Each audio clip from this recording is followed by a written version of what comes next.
Are you familiar with the UN Convention on the Rights of the Child and also the Law of the Sea Treaty? And how do you feel about the UN? I'm not a big fan of the UN. I am somewhat familiar with this convention. I'm aware that there's a movement afoot to, and I hope we wouldn't have to get to that point, but to adopt an amendment to the Constitution, basically guaranteeing the parental rights over their children.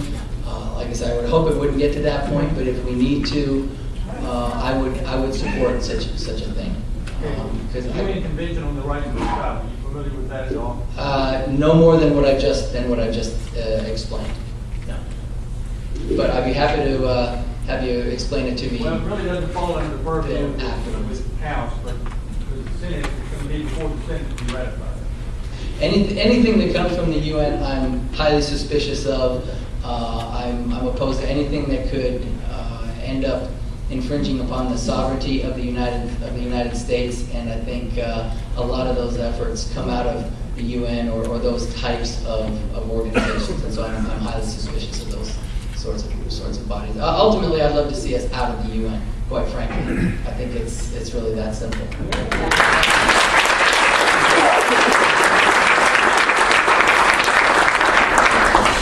Probably have enough for one more question. Yes. What issues do you have with Jeff Flake that compelled you to run against him? Thank you. Okay. In a nutshell, biggest one, hey, it's what I'm sure we're going to hear something about it tonight, illegal immigration. All right.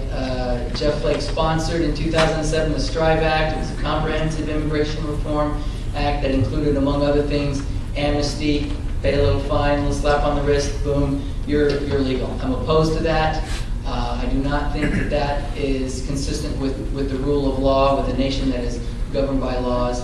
And frankly, I have a problem with someone who gets credit as a fiscal conservative because he votes against a few $1 million in earmarks over here, yet turns a blind eye to the billions and trillions that illegal immigration costs our country and our state every year.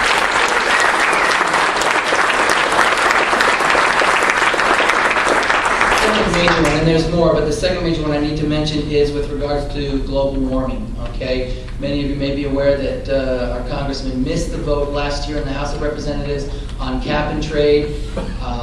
First, I gave him the benefit of the doubt. Quite honestly, he talked about his daughter's beauty pageant, but actually he could have done both. The main pageant was the following night, and then I learned that he's actually introduced his own carbon tax bill, a bill that would impose an increasing tax on carbon over the next 30 years. And I've just discussed and debated this with him face to face, so this is not secondhand. You can look it up.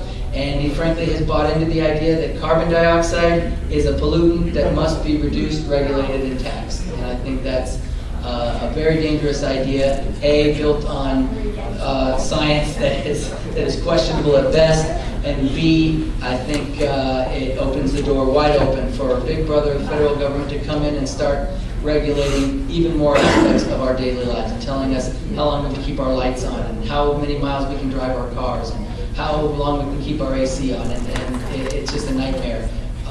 The opportunities for further government intervention and intrusion into our lives, trampling even more on individual liberties and states' rights, I can't even begin to count them. If any sort of carbon reduction legislation, be it his carbon tax bill or cap and trade or anything like it, goes into effect. I mean, frankly, any sort of carbon reduction legislation would make government-run health care look like a day at the beach. And make no mistake about it, I am not at all in favor of government-run health care. We can talk about that some other time. Anyway, I'm getting the high sign here.